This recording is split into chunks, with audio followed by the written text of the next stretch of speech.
Welcome to the Misty Blue podcast. I'm Misti Green. This episode is part of the Beauty for Ashes Purpose in the Pain series. This episode is about loss, about what happens when life takes something from you that you never thought you'd have to live without. In this series, we have already talked about Leah and the ash of her rejection, and Joseph's ash of betrayal. In this episode, we're going to anchor our time in the story of Ruth, a widow, a foreigner, a woman who experienced grief, poverty, and displacement. Ruth buried her husband, walked away from her homeland, clinging to her mother-in-law with nothing but faith. Her life story begins in ashes, but through her faithfulness and resilience, God redeemed her. Ruth became part of the lineage that carried King David and ultimately Jesus Christ. Ruth's story shows us that loyalty in the ashes can lead to legacy in the beauty. What do you do when life as you knew it ends? When you lose someone you love, when your world crumbles, when your future feels completely erased and bleak? Loss has a way of emptying us. It strips us of stability. It shakes the ground beneath us to where we lose our footing. It makes us wonder if we'll ever feel whole again. That is ash, the ash of loss, grief, of uncertainty. See, Ruth knew that pain, but through her, God proved that loss is not the end. It can become the doorway to redemption. And that's the beauty. During our time, we're going to discuss how your loyalty in the ashes can open up the door to your legacy, how faithfulness in the small things positioned you for big redemption, and how God's provision often shows up disguised as people and opportunities. Please keep your eyes open for those people and opportunities. Please don't miss your blessing. Ruth's story begins with loss. She had married into an Israelite family who had moved to Moab during famine, but tragedy struck. First, Ruth lost her father-in-law. Then her husband and brother-in-law died as well. Ruth was left a widow in a foreign land. That is ash. The ash of grief, the ash of a life shattered far too soon, the ash of a future erased in one moment. Uncertainty set in. In the ancient world, widowhood carried deep vulnerability. Without a husband or sons, Ruth had no security, no protection, no provision. Her days would have been marked with fear of poverty and uncertainty. That is ash, the ash of insecurity and fear. Some of you listening know this ash. You've buried a spouse, a parent, or even a child, and the grief feels unbearable. You've lost a job or a career, and it feels like the ground has disappeared beneath your feet. You've endured divorce, and it feels like death of a different kind. Or maybe you've lost stability, financial, emotional, relational, and the insecurity leaves you anxious. That is ash, and when you're sitting in it, it feels like you'll never stand again.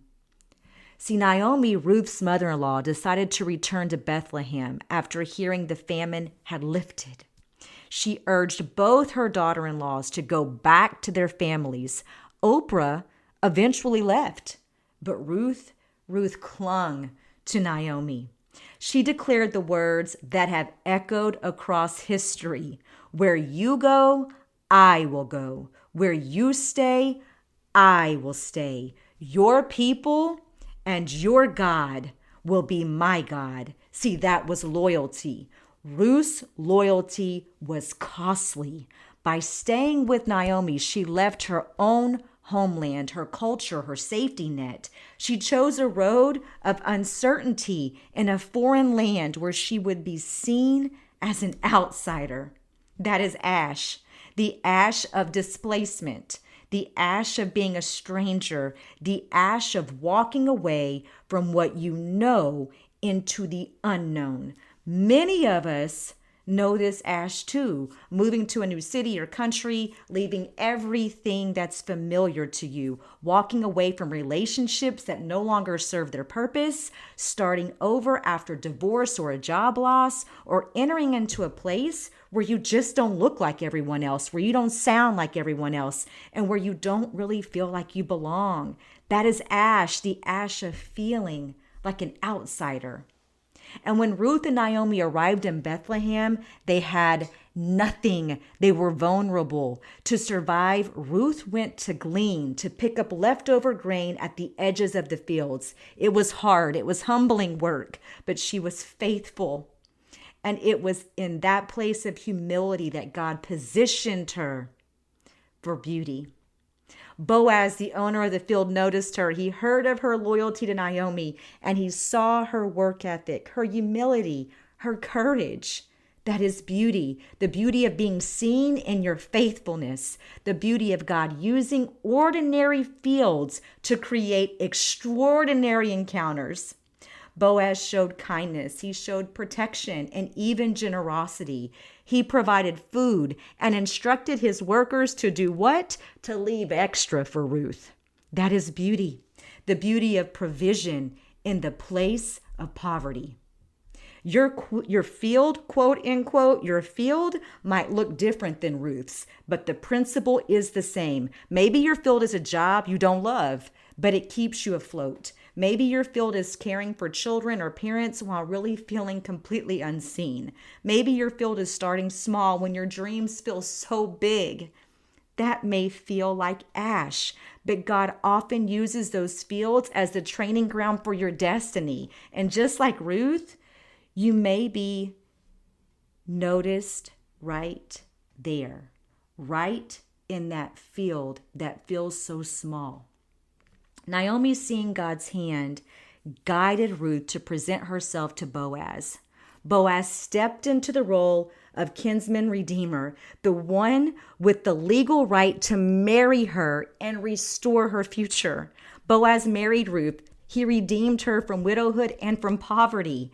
That is beauty, the beauty of redemption, the beauty of God using people to restore what was lost. And the story doesn't just end there. Ruth gave birth to Obed, the grandfather of David. From her line came Jesus. That is beauty.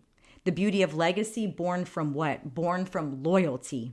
The beauty of God weaving redemption from the ashes of grief. 3 truths from Ruth's story. Your loyalty in the ashes can open the door to your legacy. See, Ruth lost her husband, her future, and her homeland. That's the ash. Her loyalty, though, it led her into the lineage of Christ. That's the beauty. Faithfulness in the small things positions you for big redemption. Ruth humbled herself to glean scraps in the field. That was her ash. But God used that field to introduce her and position her for Boaz. There's the beauty. And God's provision often shows up as what? As people. Ruth and Naomi were empty. They were vulnerable. That's the ash. But Boaz became the vessel of God's provision and redemption. There's the beauty. Maybe today you're sitting in Ruth's ashes. You've lost someone. You've lost stability. You've lost your sense of home and your footing. Isaiah 61:3 promises he will give them beauty for ashes, the oil of joy for mourning, and the garment of praise for the spirit of heaviness. Ruth's ashes were real. Grief, widowhood, uncertainty, loss, poverty, displacement. But God's beauty was greater. And he is the same God today. Ruth's life preaches this. Faithfulness in the ashes can lead to redemption in the beauty. Your loyalty, your consistency, your resilience, even in grief, can open doors you never imagined. If this episode encouraged you, share it with someone walking through grief or starting over. Remind them, ashes don't end the story. With God, they are the soil of beauty.